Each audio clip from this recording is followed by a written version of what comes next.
আমাদের ইস্তেহারে আমরা অনেক কিছু বিষয়ে গুরুত্ব সহকারে আলোচনা করব। তার মধ্যে একটা হলো নারীদের অধিকার। এটা খুব বড়ভাবে আমাদের আপনার ইস্তেহারে আসবে। নারীদের পড়াশোনা, তাদের কর্মসংস্থান এবং তাদের নিরাপত্তা, এই জাতীয় বিষয়গুলোকে সবচেয়ে গুরুত্ব আমরা দিতে চাই। আমি সোশ্যাল ওয়েলফেয়ার ছাত্র ছিলাম। আমার ফাইনাল ইয়ারের থিসিস ছিল ঢাকা শহরে বৃত্তিজীবী মহিলাদের সমস্যা। সেখানে আমরা দেখেছি নারীরা দুটো জিনিস কথা উল্লেখ করেছেন, একটা হলো নিরাপত্তা, আর একটা হলো তাদের টয়লেট ফ্যাসিলিটি কর্মস্থলে। এগুলো আমরা উল্লেখ করতে চাচ্ছি। আর একটা বিষয়, আমরা চারটে বিষয়ের প্রতি গুরুত্ব দিব। একটা হলো মানুষের থাকার ব্যবস্থা করা। বিশেষ করে আমাদের এই ঢাকা শহরে অনেক নিম্ন আয়ের লোকেরা আছে যাদের থাকার ব্যবস্থা সুষ্ঠুভাবে নেই। আপনি বক্তৃতার সময় আমার কাছ থেকে ফ্লোরের থেকে আসছে, আমি আপনার কাছে পৌঁছায় দিই এটা। নারীদের নমিনেশনের ব্যাপারে এই নির্বাচনের ক্ষেত্রে আপনার দলের সেটা পরিস্থিতি, সেটা আমাকে হাউসের থেকে জানতে পেরেছে। এটা একটা গুড কোশ্চেন। এটা অবশ্য আমরা যে একা পিছিয়ে আসি তা না, আমাদের বড় দলও পিছিয়ে আছে। আমরা একসাথে আগাবো ইনশাল্লাহ। হ্যাঁ,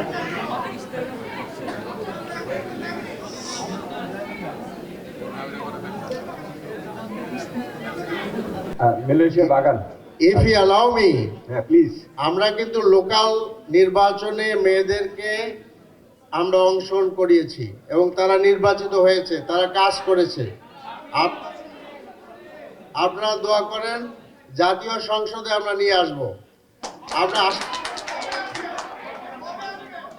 আচ্ছা, আমরা যেটা প্রথমবারের মতো করেছি সেটা হলো যে আমরা আমাদের দুইজন হিন্দু ভাইকে আমাদের দুইটা কনস্টিটিউশন থেকে নমিনেশন দিয়েছি।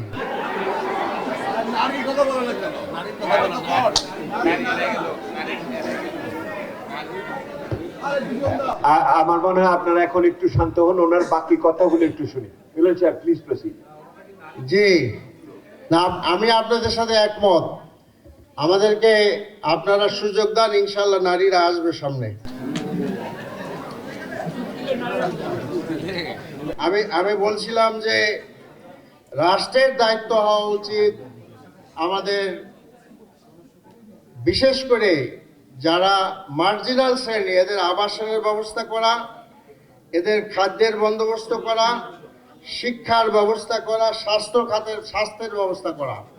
সেই জন্য আমরা আমাদের ইস্তেহারে শিক্ষা এবং স্বাস্থ্য খাতের ব্যয় বরাদ্দ বাড়ানোর প্রস্তাব করছি। ভালো, সেটা তো আরো সুন্দর, সবাই করলে সবাই মিলে কাজ করা যাবে। এরপরে আমরা আরেকটা কথা বলতে চাচ্ছি যে বাংলাদেশে মাইনরিটি এবং মেজরিটি এই শব্দটা আমরা উঠিয়ে দিতে চাচ্ছি।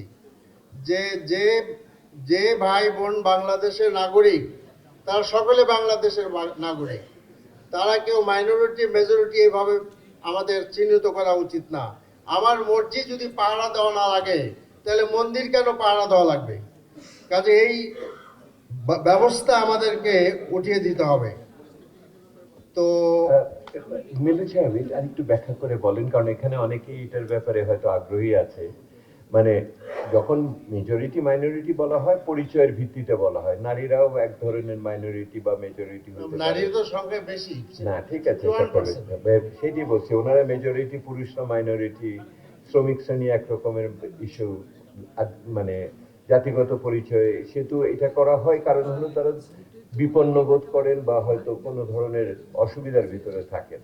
তো আপনি যখন এটা তুলে দিবেন, এইটা তুলে দেওয়ার মানে চিন্তা থেকে, তখন কি ধরনের পদক্ষেপ দিয়ে এটাকে সমান করবেন তুলে দেওয়ার ক্ষেত্রে, সেইটা অনেকে জানতে চায়।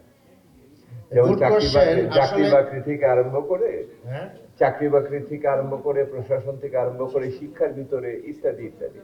যে ওইটা একটু ইলাবোরেট করেন যদি প্লিজ। আসলে আমাদের নাগরিকদের প্রয়োজনটা কি? নাগরিকদের প্রয়োজন একটা হলো, আমরা আমাদের সম্পত্তির অধিকার চাই, আমরা আমাদের শিক্ষার অধিকার চাই, আমরা আমাদের ব্যবসা এবং চাকরি বাকরির অধিকার চাই। আমরা মনে করি দেশের সংখ্যাগুরু সম্প্রদায়ের মতো দেশের সকল সংখ্যালঘু সম্প্রদায়ের এই ধরনের সকল সুযোগ সুবিধা রাজনৈতিক করার অধিকার সহ সবগুলো তারা পাবেন।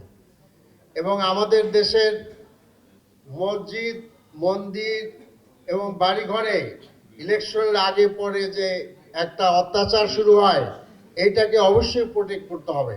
এবং আপনারা দেখেন যে আগস্টের পরে আমাদের জামাত এবং শিবিরের ভাইরা সারা দেশে মন্দিরগুলোতে আমরা 24 ঘন্টা পাহারা দিয়ে এটা নিশ্চিত করার চেষ্টা করেছি যে কোনো রকম কোনো সমস্যা যাতে না হয়। আরেকটা কথা খুব ইম্পর্টেন্ট, সেটা হলো যে আমাদের দেশে একটা মেন্টাল সেটআপ আছে যে ক্ষমতায় থাকতে হলে পাশের দেশের ব্লেসিং থাকতে হবে। আমরা মনে করি যে রাজনৈতিক দলগুলাই এই চিন্তা থেকে বেরিয়ে আসতে হবে। বাংলাদেশের সকল রাজনৈতিক দল জনগণের উপরই নির্ভর করতে হবে, জনসমর্থনের উপর নির্ভর করতে হবে। অন্য কোনো আপনার দেশের ব্লেসিংটা আমাদের ক্ষমতার উৎস হওয়া উচিত নয়।